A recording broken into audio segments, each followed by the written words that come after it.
So welcome back, guys. Today we're gonna take a look at how do we as a Yoshimitsu player shit on Bob. And we're gonna take our time. This will be a longer video because I sat here for almost an hour and I found really good shit, I think. How specially Yoshi can deal with this character. This character is OP, you will run into him a lot more, and I'm not gonna give you the general tips how to space him out, how to play him. You can watch other videos for that. This is a Yoshimitsu special one. So we're gonna start with one thing that I'm very proud of, and it's this one. As you can see, his new hop kick is punishable with flash in no sword stance. In sword stance, it doesn't reach. At the wall, you could be able to. I didn't test that, but you have to hold forward to make this consistent. So if you input the flash, just press forward flash. Not a slide input, just a normal input. I know it's mostly used as a punisher, but it's actually a high, so people can throw that out. And if they do, punish them for it. The next one is the mix-up between this stupid move and the kick. Up, forward, 1+2. So in North sword stance, it actually trades. But in one sword stance, you just counter hit him out of it. I know he has a other extension, the high. And the high trades with your flash. If you input it just frame, it actually doesn't trade. But this is actually difficult to do. And at the wall, it is risky. As you can see, you could maybe get some damage. Ah, there you see. There you see. If you input it just frame, you just have to practice it. Then it's not gonna hit you. No sword stance, it will always trade. Doesn't matter how quickly you input this. But this is his wall pressure tool. One thing that I want to show you, but I forgot actually, is he has the rolls from this. So he can do this into this, which is a common thing if they know that you're gonna respect it. And this will be at the wall most likely, and if they do this at the wall, you can interrupt them if you expect it as well. If they're doing the forward roll with both inputs, you're gonna counter hit them out of this. So this is very good. As you can see, we already have two huge things. The next one is, wait a second, his 442, his main wall splat tool.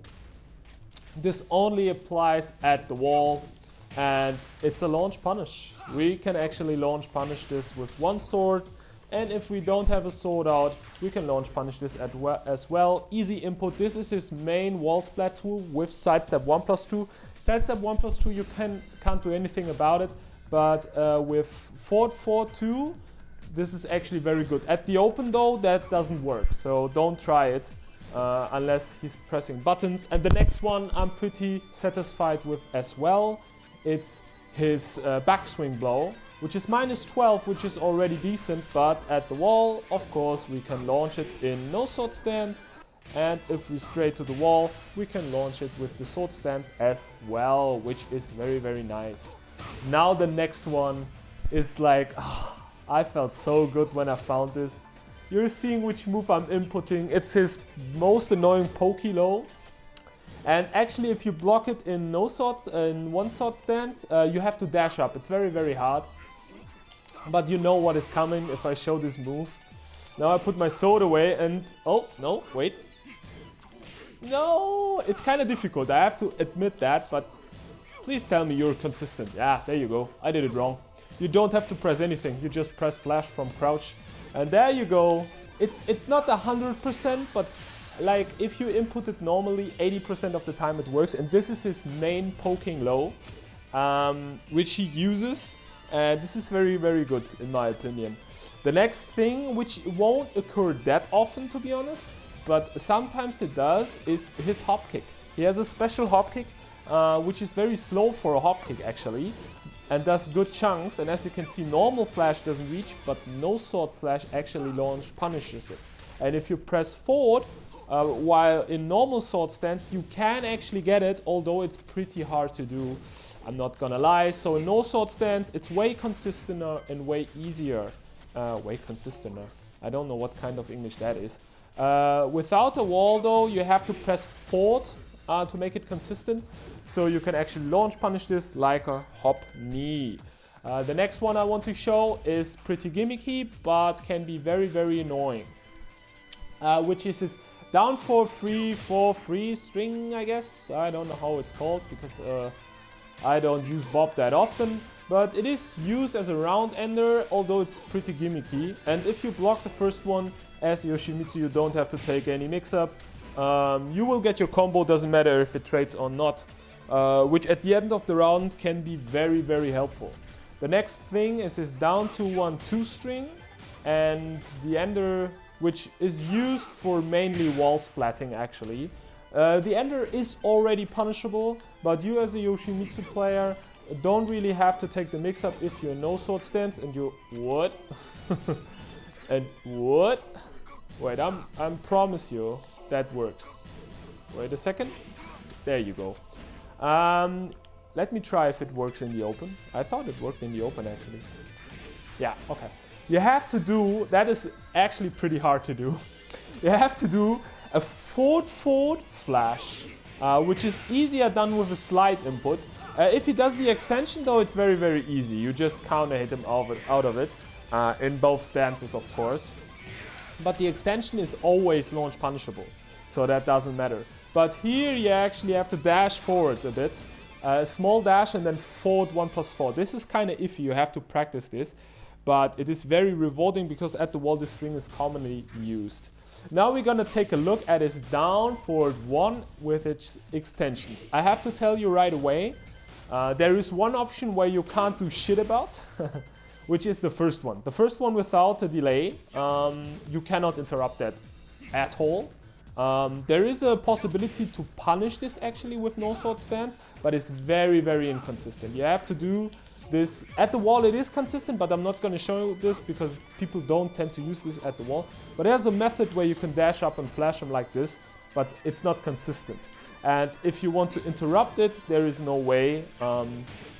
You're going to get hit out of it on block, of course on hit, but on block as well. But if he delays it, what most people tend to do, you can actually either score a counter hit, or you can flash punish them and interrupt them. It's not a punish, it's an interrupt, but most people on block will throw this out once in a while. And since he has the new extension, no sword stance flash will interrupt it if you do it perfectly, and the no sword stance will trade. There is a way where you can actually get this just to interrupt, but that's very difficult. So you have to pick your spot with that one. It's not as reliable, in my opinion.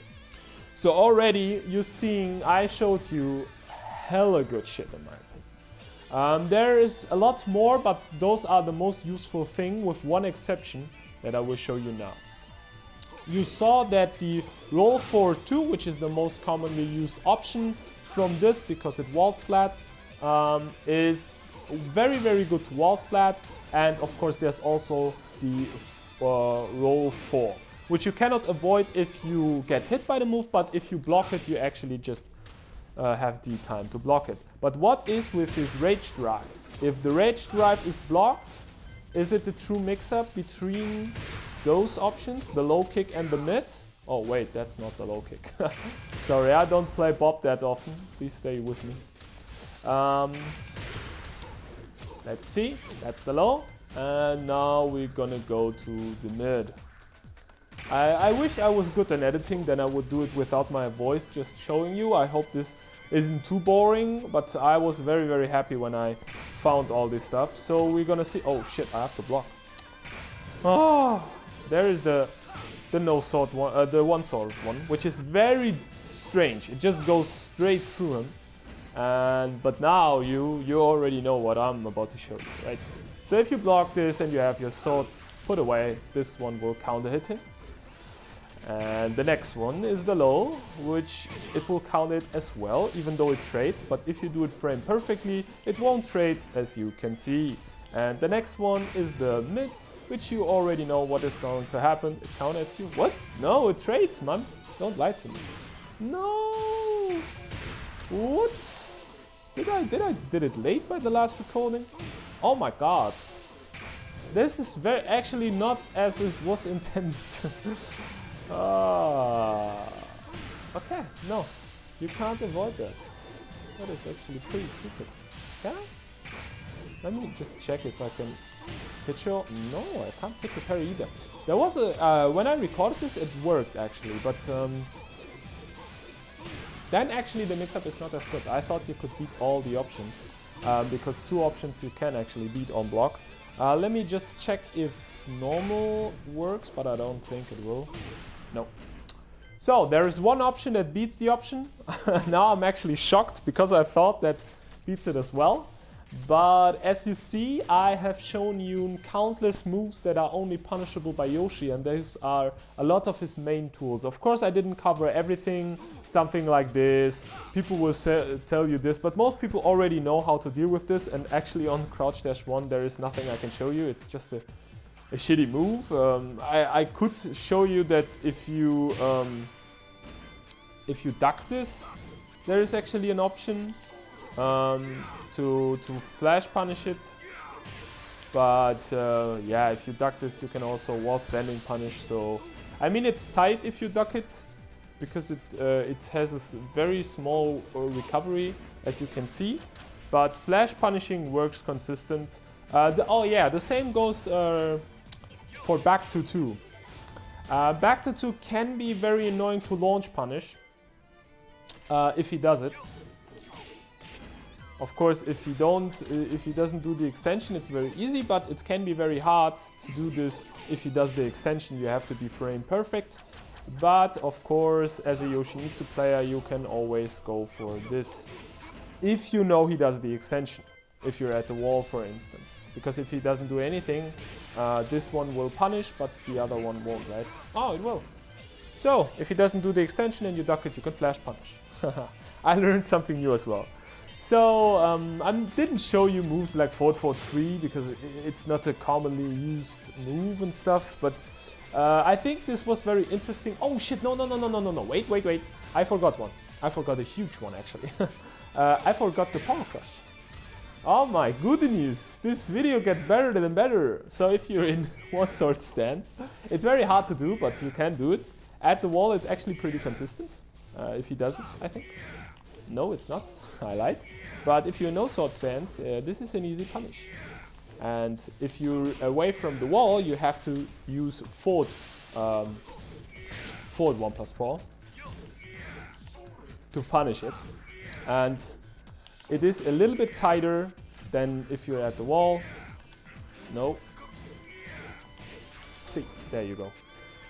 So to summarize this up, you're gonna see a lot more Bob players, and we hate them. So I want Bob to die, and I showed you how to kill him. Some of this stuff is difficult. You have to practice that, but I assure you it will be worth your time because you're gonna see a lot of Bobs now. So I hope you enjoyed this. If you do, please share the video because I don't have any Twitter followers and the algorithm is fucking me over. And yeah, I hope this was informative, and to see you in the next one. Kill the Bob players.